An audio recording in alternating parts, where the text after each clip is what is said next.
سلامونه، زه سعید شینوار یم او سپینو خبرو ته مو یو وار بیا هرکلی کوم. د پاکستان حکومت یو بل عادت خپل کړی دی، اوس ګزار کوي او لاس شاته نیسي.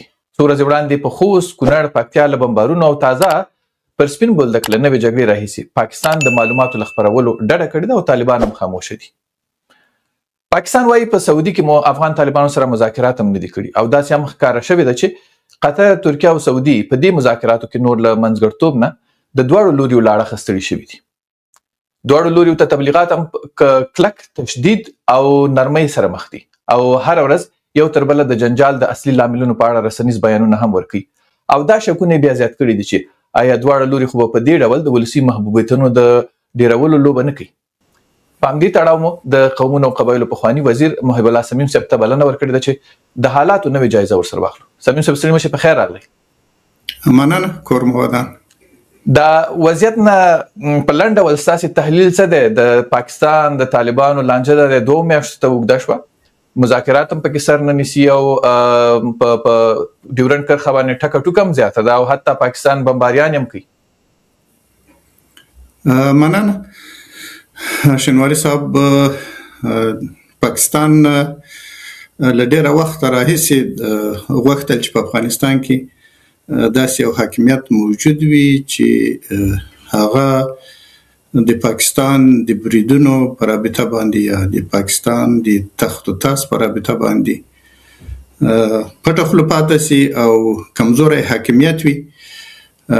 همدغه ارمان او دغه ارزو یې درلوده چې تاسې ګورئ په دې وروستیو کې څو ځله دوی بریدونه وکړل، حتی هوایي بمباردونه یې وکړل.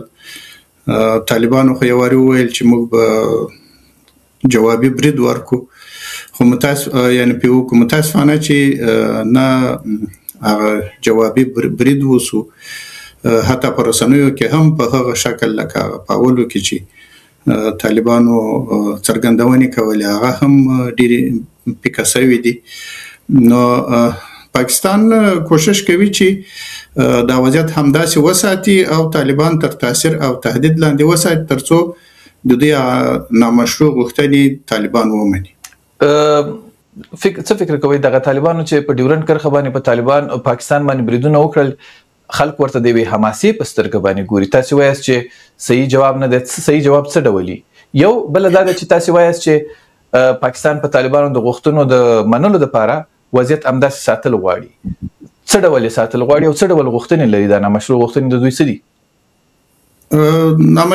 نامشروع غوښتنې خو اول دا دي چې دوی وایي چې تاسو ټي ټي پي ونیسئ، یعنې د ټي ټي پي ټول غړي ونیسئ او موږ ته یې تسلیم کړئ.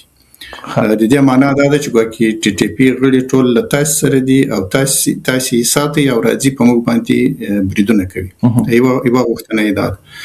بله غوښتنه دا ده چې د طالبانو حاکمیت باید فتوا صادره کړي چې په پاکستان کې دغه جګړه ناروا جګړه ده، چې دا هم غیر ممکنه ده.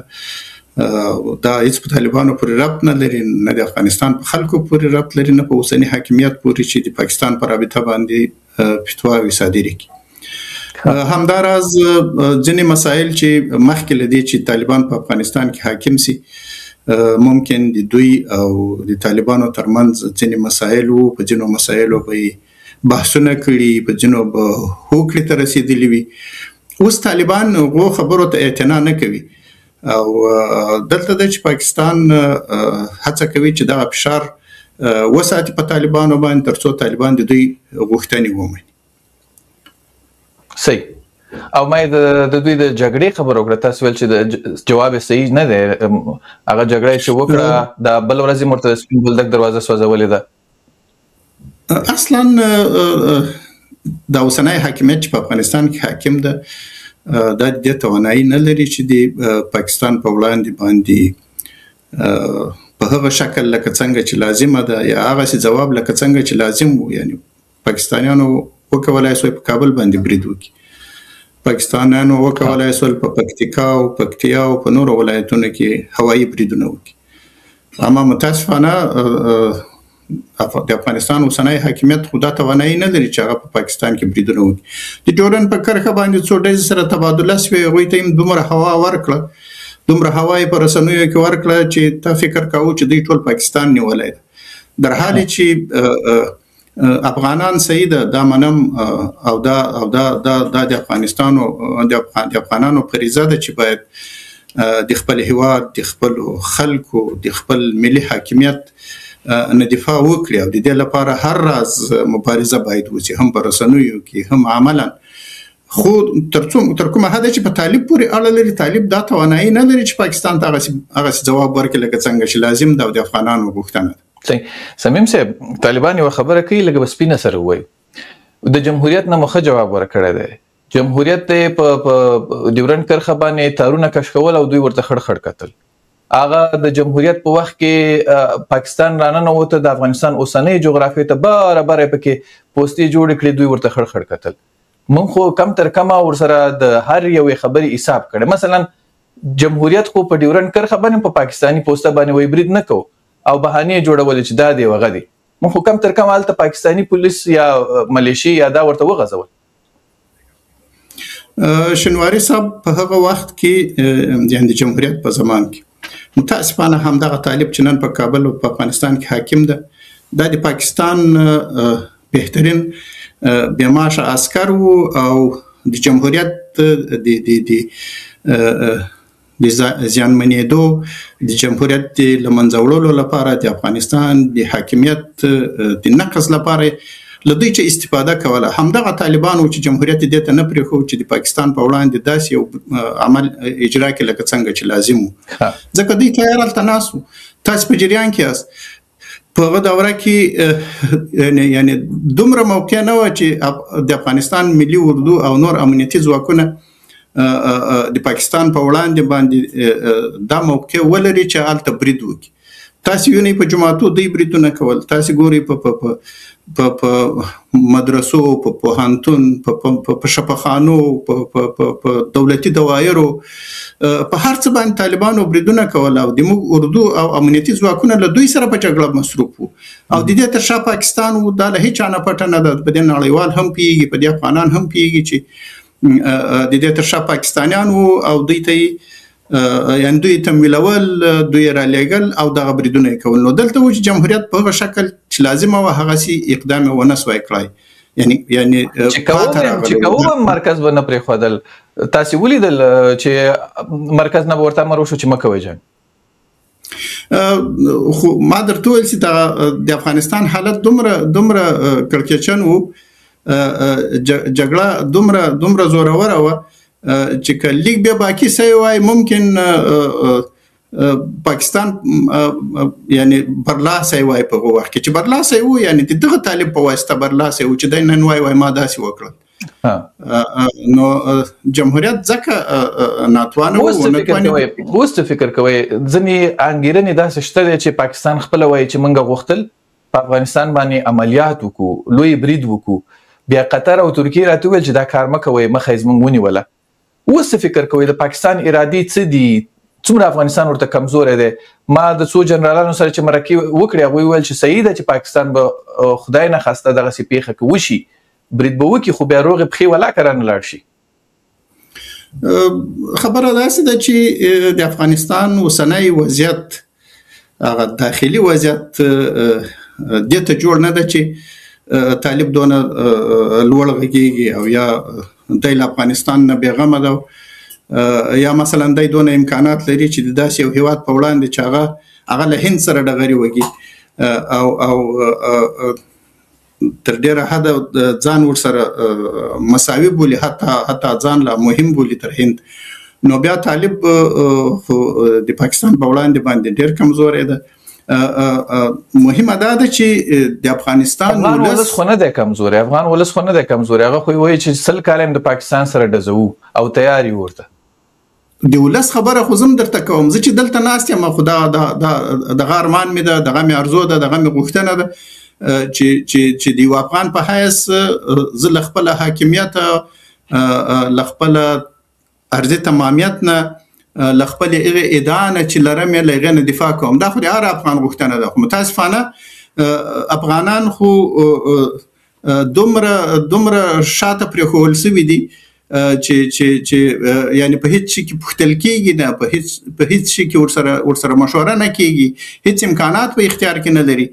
او طالب د خپل تبلیغات دي کوي او د دې لپاره چې د په ټولنه کې هم تر یو حده پورې ځان مطرح کړي او د افغانستان مسله هم اوس د په غاړه اخیستې ده چې دا په مجموع کې د موږ لپاره یعنی د خفګان سبب ګرځېدلی ده. دی نشي توانېدی او افغان ولس ته دا موقع هم نه ورکوي. سمیم صاحب تاسو اشاره وکړه چې طالبان یو وخت کې د پاکستان بېمعاشه عسکر وو، اوس څه فکر کوئ؟ لارې ورسره بندې دي، اړیکې ورسره ډېرې ترنګلې دي، وخت نه وخت نښتې ورسره کوي، سفرونه هم ځنډېږي، یو بل خواته ویزې یو بل ته نه ورکوي، بیخي سره لارې تړلې دي، په ظاهري ډول باندې دغسې ښکاري. فکر کوئ چې د زړې انډیوالۍ له مخې طالبان جواب نشي ورکولی، ظرفیتونه کم دي، او یا هم فکر کوئ چې نورې څه خبرې شته؟ په کور دننه عدم مشروعیت، د ولس او د حاکمیت ترمنځ پراخه فاصله، همدغه موجوده ناتوانی او همداراز په سیمه کې د طالبانو نوي همکاران او ملګري چې سړی په زغرده ویلی شي هندوستان، همداراز ایران او په منځنۍ اسیا کې ځینې هیوادونه هم تر روسیې پورې طالبانو ته یو کاذب غرور ورکړی ده او طالبان هم هڅه کوي چې له پاکستانیانو سره دغه د تار سر کش کړي چې دغه مسایل د دې لامل شوي دي چې طالبان اوس د پاکستانیانو خبره نه اوري او فکر کوي چې دوی هر څه کولی شي. څه فکر کوئ چې پاکستان نه بغیر طالبان اوس هم څه شی نشي کولی؟ د دوی خپلواکي تاسې د سوال لاندې راولي. دوی پرله پسې دا خبره کوي چې موږ په خپلواک ډول باندې دا درته ثابته کړه چې د پاکستان غلامان مخکې هم نه یو، اوس هم نه یو، او دا ډزېږو هم ورسره. او تاسې بیا دوی د طالبانو د پاکستان د فشار لاندې راغلې ډله بولئ اوس هم؟ شنواري صاحب دا خو نړۍ ته معلومه ده، افغانانو ته معلومه ده، د سیمې هیوادونو ته معلومه ده، ما او تا ته معلومه ده چې دوی دا 20 کاله چیرې اوسېدل او دوی له کوم ځایه جګړه کوله، دوی چا تمویلول، د افغان وژنې پروګرامونه چا ورکول او د چا په امکاناتو جنګېدل. نو دا خو ټولې دنیا ته معلومه ده. که یو څوک وایي چې دا لمر ته لاس ونیسي چې دا لمر نه ده، نو دا خو دغه په خوله نشي کېدی چې هغه دا اوس هم دوی وایي چې اوس هم تاسې لمر ته لاس مه نیسئ، موږ ورسره وران یو، دښمنان یو ورسره. لکه زه وایم چې تاسو ته څنګه ښکاري؟ ځینو خلکو ته ډرامه ښکاري، ځینې خلکو ته د دواړو ترمنځ مصنوعي زرګري دغه ښکاري چې دې خوا ته محبوبیت زیات کړي، هغه خوا ته هم زیات کړي. ځینې خلک وایي نه وروره، بالاخره طالبان هم افغانان دي، هغه غوښتنې چې پاکستان لري په ډیره بې شرمۍ لري او دا امکان نه لري، ګاونډیان دغسې غوښتنې چا نه لري، دوی د افغانستان واک او اختیار ترې نه غواړي او دا طالب هم نشي کولی. یو شی یعنی سړی په دې باوري کوي چې د دوی ترمنځ به دغه اړیکې ځکه ترنګلې وي چې هر وخت چې د افغانستان حکومتونو یا د اوسني حاکمیت له هندوستان سره اړیکې ښې کړي دي، په هغه صورت کې پاکستان یعنی ناراضه شوی ده او همیشه بیا د افغانستان او د افغانستان د خلکو په وړاندې باندې داسې کړنې کړي دي چې افغانستان بیا په هر زماني مقطع کې خصوصا په دغه 40 یا 45 کلونو کې له مشکلاتو او له چیلنجونو سره مخ کړی ده. سړی په دې باندې فکر کولای شي چې د طالبانو له هندوستان سره د ګرمې اړیکې او په پاکستان کې د اوسنۍ جګړه په خیبر پښتونخوا او په بلوچستان کې دغه وضعیت دا د دې معنا لري چې طالبانو د پاکستان یعنی د افغاني طالبانو د پاکستان ترمنځ اړیکې ترنګلې دي او دا چې په کابل باندې برید کیږي نو طالب د مختلف یعنی افغاني طالب ته نور څه ورپاته دا چې په پکتیکا کې هوایي بمبار کیږي، په پکتیا کې کیږي، په خوست کې ورپیږي هوایي بمبار کیږي، یعنی طالب ته کوم څه ورپاته دي؟ دای څنګه وایي چې زه مستقل یم، زه استقلال لرم؟ دا د استقلال معنا نه لري. هوایي حریم د هر لحظه نقص کیږي، ځمکنۍ جګړه کیږي، تهدیدونه تر سر پورته دي. دا د دې معنا لري چې وضعیت ښه نه ده، یعنی اړیکې ترنګلې دي سره. صحیح. یو تاسو خبر وکړه چې جواب صحیح باید وای. دا هم ډیره جالبه ده چې یو ورور هیڅ نه کړي بل ورته وایي چې صحیح جواب ورکا. نو پوښتنه دا ده چې که د جمهوریت ملګری وایي چې صحیح جواب ورکړي، صحیح جواب باید څه چې طالبان ورکړي پاکستان ته د دې بریدونو، د دې سرغړونو، د دې نامردیو. اصلا خو د جمهوریت په زمان په دوره کې دوی پاکستانیانو په افغانستان کې په ځانګړي ډول په کابل کې، په پکتیا او پکتیکا کې هوایي بمباري نه دي کړي، نه دا توانایي درلوده، او که هوایي بمباري وکړي وای ممکن له سخت غبرګون سره مخ شي وای. وخت نا وخت وي د ډورن لکرخي اخوا توپونه راويشتل او ځینې سیمې به یې وشته. لدې خوا چې کوم غبرګون نه ښودل کېدو، هغه په دې معنا و چې د ډیورند کرښې اخوا هم زموږ ولسونه ژوند کوي، هلته اوسېدل. یعنې موږ بې باکي نه کوله، افغان اردو، افغان حکومت داسې بې باکي نه کوله لکه پاکستانیانو چې کوله. پاکستانیانو خو هسې دا خلک پردي بلل او توپونه به یې ویشتل، اما موږ تر ډېره حده اخوا ته خپل خلک نه خوږول.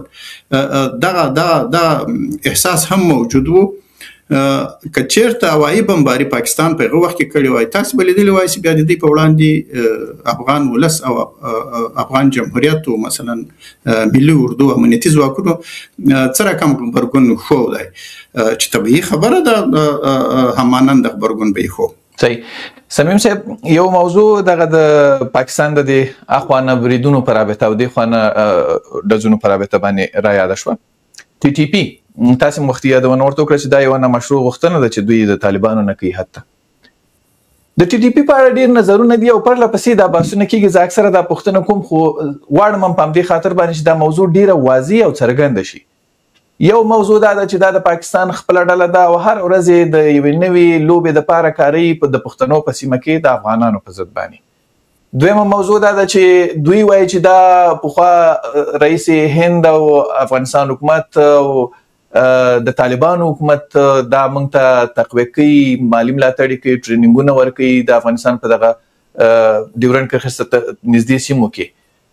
دریم نظر بیا دا دی چې دا د طالبانو خواخوږي ډله وه او د افغانستان کې جنګېدلي وو، نه پاکستان جوړ کړي دي او نه افغانستان حکومت پکې دغه لري، خو بس طالبان سره راجګ شول او اوس چې د یو د بل ملاتړ کوي، هغه دوی سره مرسته وکړه چې افغانستان کې اسلام حاکم کی. اوس به دوی هغوی ته څه نشي ویلی چې که پاکستان کې اسلام حاکمۍ نو مخې ونیسي.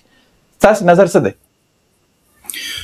شنواري صاحب، دا خو د پاکستان طالبان یا ټي ټي پی عقیدوي او ایډیولوژیکه جګړه کوي، لکه د افغانستان طالبانو چې عنوان ورکړی و چې تر څو دوی حاکمیت ته ورسېدل. پاکستانی طالبان په عین شکل عقیدوي جګړه کوي او د عقیدوي جګړې مهارېدل هم تر ډېره حده ډېر سخت وي، ځکه هغه وایي چې ما بل ورځم په یو بحث کې وویل، هغه فکر کوي چې دغه جګړه چې زه په پاکستان کې کوم دا ماته لکه فرض لمونځ داسې ده، نو زه خو فرض لمونځ نشم پرېښولی او د دې لپاره حتما دوی دلایل لري او هغه په دې فکر دي چې هم په دنیا کې باید دوی دغه حاکمیت ترلاسه کړي چې د دوی په غوښتنه مثلا دوی یو اسلامي نظام جوړ کړي، بیا په آخرت کې آخرت هم د دوی جنت او هلته حوري او هغه مسایل هم بیا دوی د ځان بولي. دا خو په دې خاطر دوی دا جګړه کوي. خو د دغو جګړو تر شا یا مثلا که شاته ولاړ سو، دغه جګړه ییزې ډلې ټولې د پاکستان ISI او نظامیانو جوړې کړي. دغه افغاني طالبان چې نن په افغانستان کې حاکم دي او دغه ټي ټي پی دا په شریکه د پاکستان د پوځ لخوا جوړ شوي دي. دوی ته همیشه دغه څه زده کړې ورکړل شوي دي، د انسان وژنې، همداراز د بوشکو جوړولو، انتحاري بریدونه، یعنی کوم تکتیکونه چې دوی کاروي دا ټول د پاکستان د پوځ تکتیکونه دي چې دوی ته په مخکې وختونو کې ورکړي دي. او طبیعي خبره ده چې افغاني طالبان او پاکستانی طالبان دواړه په عقیده کې سره یو دي او په یو فکر دي. طبیعي خبره ده خواخوږي سره لري یعنی له دې چې هیڅوک سترګې نشي پټولای خو دا په دې معنا نه ده چې د افغانستان طالبان دي د دوی په وړاندې فتوا ورکړي چې په پاکستان کې جګړه ناروا ده یعنی دا به د طالبانو لپاره یو تور دایره چې دوی په لمن باندې پاتې کیږي. صحیح. د دغه مسایلو په رابطه باندې قطر، ترکیه، سعودي عربستان دوی هڅه وکړه چې سوله وشي د طالبانو د پاکستان ترمنځ. ایران هم کوشش کوي چې سوله وشي. چین او روسیې بیخي ځان غلی نیولی، حتی امریکا. ستاسې نظر څه دی چې څوک څه غواړي په دې مسله کې؟ اصلا قطر خو ځان ملک بولي او د طالبانو هغه معنوي پلار ځان بولي ځکه چې دا هر څه په قطر کې وسول. د اوسنی حاکمیت چې کله له امریکا سره توافق ته رسیدو خو هغه مرکزیت یې قطر و. نو اوس قطر د دې تر شا ولاړ ده چې باید طالبان وساتي او له پاکستانیانو سره یا نورو هیوادونو سره کوم مشکل کې واقع کیږي دوی باید مخکښ وي او دا مشکلات حل کړای شي. همداراز ترکیه هم اړیکې لري، طبیعي خبره ده هغوی هم له طالبانو سره تر ډیره حده مناسبات ساتلي دي. ایران خو بیخي اوس په افغانستان کې لکه بیخي حاکم وي داسې یو وضعیت د ایران. اما د چین او روسیې موضوع دغه د چینایي وګړو وژل کېدل په تاجکستان کې دغه داسې عادي خبره نه ده او دغه وژنې تر ډیره حده داسې معلومیږي چې دا وژنې به هغه چا کړي چې هغه د شل کاله د طالبانو په صفوفو کې موجود و دا کسان او دغه برید یې کړی. ځکه د هغوی معلومات ممکن په دې رابطه باندې ډیر وي. نو چینایانو یو څه ځان شاته نیولی دا او په دې مسله باندې فکر کوي چې دا څنګه موضوع رامنځته شوه. صحیح. همداراز روسان داسې نه دي چې له طالبانو نه یې ښه راځي یا طالبان ورته ډیر مقدس ښکارېږي. هغوی د خپلو ګټو لپاره همیشه داسې یو برخورد کړی ده چې څنګه هغوی له شره ځان وساتي. نو اوس یې ترجیح دې ته ورکړې ده چې دغه اوسنی وضعیت یا دغه تعامل چې له طالبانو سره لري دا دوی په ګټه ده. نو وګورو چې په راتلونکي کې څه کیږي. سمین صاحب زما پوښتنه په دې ځای کې وه چې دا منځګړتوب چې کوي دوی څه غواړي چې دا موضوع نه حلیږي. کله کله همدغه منځګړو باندې ډېر تورونه دي چې په سودان کې یا په اخواته هیوادونو کې دوی د منځګړتوب په نامه باندې په ځای دی چې منځګړتوب وکړي سوله راولي ګډوډي زیاتوي او جنجال غټوي. لکه دوی باندې څومره شکونه کېدای شي چې د افغانستان جنجال هم غټي؟ دې کې شک نشته د هغوی چې په هر څه کې ګټه وي هغسې کوي. خو د ما په نظر قطر تر ډیره حده د طالبانو حامی ده او د طالبانو حمایت کوي. د قطر هڅه دا ده چې دا مشکل حل کړي. اما د دې مشکل حل ساده خبره نه ده شنواري صاحب، ځکه دغه عقیدوي جګړه ده، ایډیولوژیکه جګړه ده، هغه هیڅ امکان نه لري چې مهار سي او یا کوم توافق ته سره ورسیږي. ځکه هغوی اوس ځان ته داسې یو تقدس پیدا کړی ده چې ګواکې زه یوه فریضه ادا کوم. نو د فریضې ادا کول د فریضې په له منځه وړلو باندې خو دوی بیخي ګناهګارېږي حتی بل سرحد ته رسېږي. نو بناً دغه جګړه داسې په اساني سره نشي مهار کېدای او نه دغه سوله د پاکستان او د طالبانو ترمنځ راتلی شي. صحیح. پاکستان موضوع راغله، یو بل ټکي ته به اشاره وکړو. تاسې ویل چې خپل خلک اخواته وژل موږ نه کول او دا خم نه دي. څومره فکر کوئ چې د طالبانو په حکومت کې او ستاسې په حکومتونو کې د ډیورنډ کرښې غاړه خلک خپل ساتل شوي دي؟ یو خو دا دی چې وایو چې خپل دي، لکه ستاسې د قبایلو وزیر وایي د وزارت هغې وخت کې یا اوس وخت کې دغه فعالیتونه څنګه ارزوئ؟ موږ د هغو اصولو له مخې چې درلودلم د قبایلو لپاره او د خپلو خلکو لپاره هغه امتیازات مو همیشه د دوی په اختیار کې ورکړي. لکه د تعلیم او تربیه په برخه کې، د لوړو زده کړو په برخه کې، د تګ راتګ په برخه کې، یعنی دا سهولتونه د دوی لپاره ټول موجود وو. یعنی هغه امکانات چې هغه مشروع یا هغه ښکاره یا په روښانه توګه کولای شوای چې د دې په اختیار کې وي، هغه د دې په اختیار کې وو.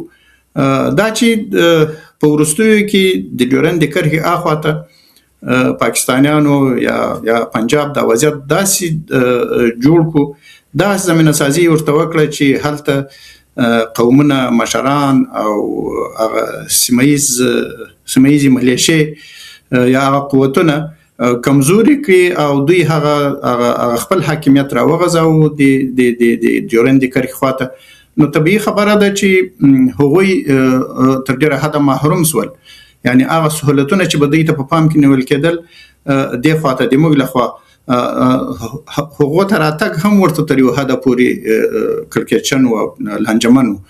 اما موږ همیشه هڅه کړې ده چې هغه څه چې زموږ فرض ده، زموږ اوس د طالبانو لخوا دا شیان څنګه ارزوي؟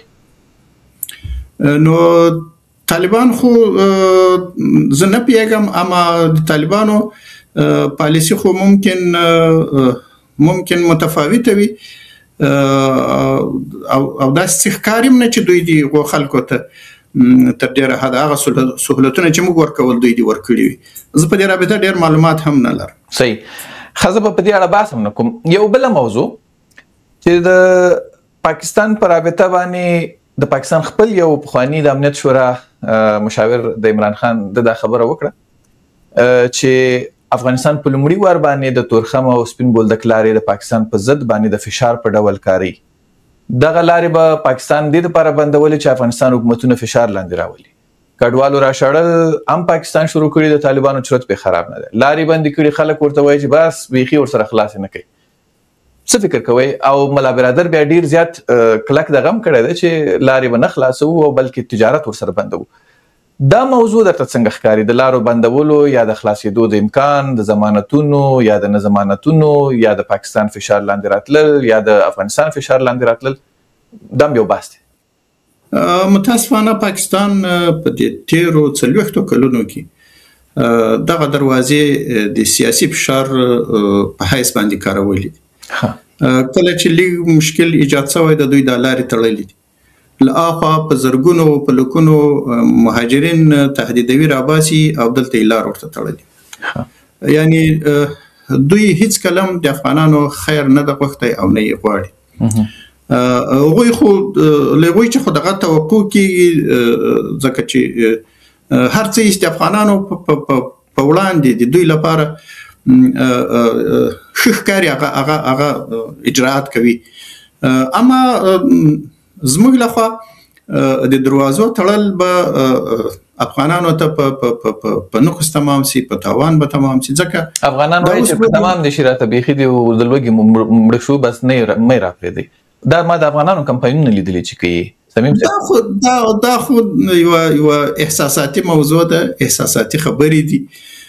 دا اوس چې دروازه خلاصه سمیم صاحب، طالبان وایي چې خلاصه به کو در سره صحیح ده چې موږ خپل تاوان ونه منو، یا افغانان وایي چې خپل تاوان به ونه منو، او دا وایي اخواتم پښتانه ځانمنېږي، دا وایي تاوان هم نشو منلی، مګر ضمانتونه غواړو چې بیا به یې نه بندوي.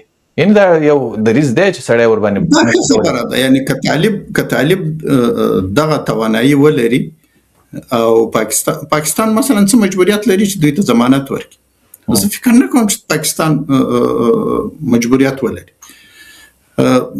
مجبور بیا هم موږ یو. دا زموږ مریضان چېرته تداوي کیږي؟ دغه د افغانستان دغه تازه میوې او دغه دا اوس چې په کلیو په منطقو کې شنواري صاحب دغه د افغانانو پیاز او دغه الوګان یعنی کچالو خراب سو او یعنی ته باور وکړه، زه خبر یم دا اوس د موږ په منطقه کې په غزني کې د ډیرو خلکو پیاز یخ خراب پلان نه کاږي. وای حتی اواز یو ملګری مې دغه راته وای پیاز څوک په آشنایي کې نه کوي. یعنی دا د افغانانو لپاره په ځان ده، د دروازو تړل پاکستان ته دومره په زیان نه ده، یعنی پاکستان مجبوریت هم نه لري چې هغه ضمانت ورکړي. ښه خبره دا ده چې په داسې یو شکل باندې توافق وسي، که ضمانتونه هم ترلاسه سي چې بیا بل وار له دروازو څخه سیاسي استفاده دواړه طرفه ونه کړي. دا اوس چې طالبان دا خبره کوي خو دا هم سیاسي استفاده ده. ملت په کوم حال کې ده، ولس په کوم حال کې ده، څونه مشکلاتو سره مخ ده، او دا یوازې ضمانتونه غواړي. دا داسې موضوع ده. صحیح. سمیم صاحب دلته یو پوښتنه کیږي یا خبر هم کیږي چې پاکستان سره زموږ جنجال دی او پاکستان سره جنجال نه سیاسي استفاده نه ده پکار، د خلکو د ملاتړ د راجلبولو استفاده ته نه ده پکار. د هغې لارې نورې دا دي چې ټول ولس قام ملت راټول کو او هغوی سره خبره وکړي او دا مناسب ځواب به درکړم، مناسب ځواب مې ورکړی، مناسب ځواب کیدای شي چې بله ورځ ورکړم. دا خبرې فایده نه کوي، د خلکو وینه جوش کوي پاکستان ته.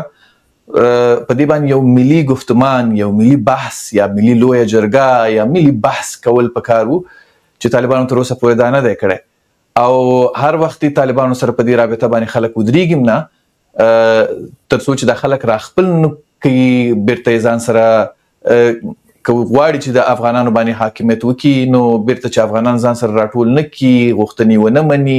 10,000 غوښتنې هغوی په داخل کې لري، طالبانو لا تر اوسه پورې هغې ته اعتنا نه ده کړې، بس یوازې د پاکستان د جنگ خلاف خبرې کیږي. نو فکر کوئ چې دغه مسایلو ته څومره اړتیا ده د طالبانو دپاره؟ ما په مخکې عرض درته وکړو چې د افغانستان داخلي وضعیت د دې لپاره جوړ نه ده چې موږ دغسې څرګندونې کوو. په افغانستان کې د ټولو خلکو حقوق تر پښو لاندې سوي دي او تر پښو لاندې کیږي. کله مدرسې راوتلی وو، ملا وو، یره یې وه، پټکی وو او ښه غټ کالي اغوستي وو، هغه هر څه ده. هغه هم وزیر ده، هم والی ده، هم ولسوال ده، هم د سترې محکمې رئیس ده، هم یعنې دغه هر حکم چلیږي. له دغه ور اخواته هر وګړی د افغانستان محکوم ده. هغه د خبرې حق نه لري، هغه د ژوند کولو حق نه لري، هغه له داسې فقر و بدبختي سره مخ ده.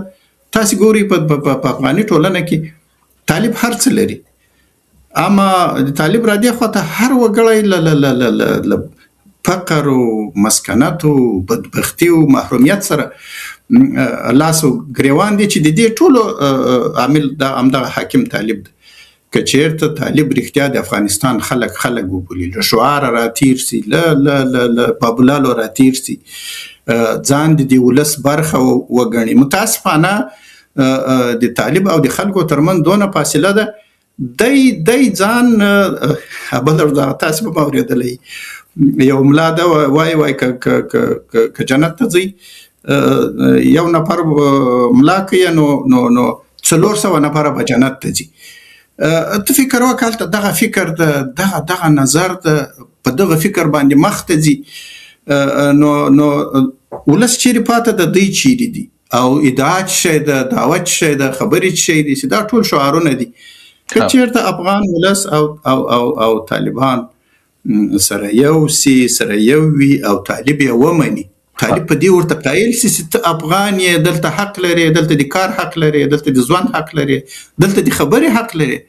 په هغه صورت کې افغان ولس دا توانایي لري چې د پاکستان په وړاندې په تش لاس باندې هم وجنګي. خو دا ولس کولای شي چې بیا ودرېږي، هغه پریکړې هم کولای شي، هغه بیا ملي ګفتمان ته هم زمینه سازي کولای شي، ملي پریکړې کولای شي چې بیا پاکستان به بیا بیخي د تخت و تاز ونه کړي چې وارې په دې پوه شي چې افغان ولس او طالب سره یو دي. اما متاسفانه طالب دومره خودخواه ده، دومره ځان غوښتونکی ده چې هغه افغان ولس ته هېڅ اعتنا نه لري. صرف دغه شعار ده ورکوي زه د پاکستان په وړاندې داسې کوم، هېڅ هم نشي کولی. او دلته د چې افغان ولس متضرر کړی ده، زموږ ارزښتونه متضرر کړي دي، زموږ خواستي متضرر کړي دي، او که دوی دغسې روان وي دا ممکن په نور ناورین باندې بدل شي.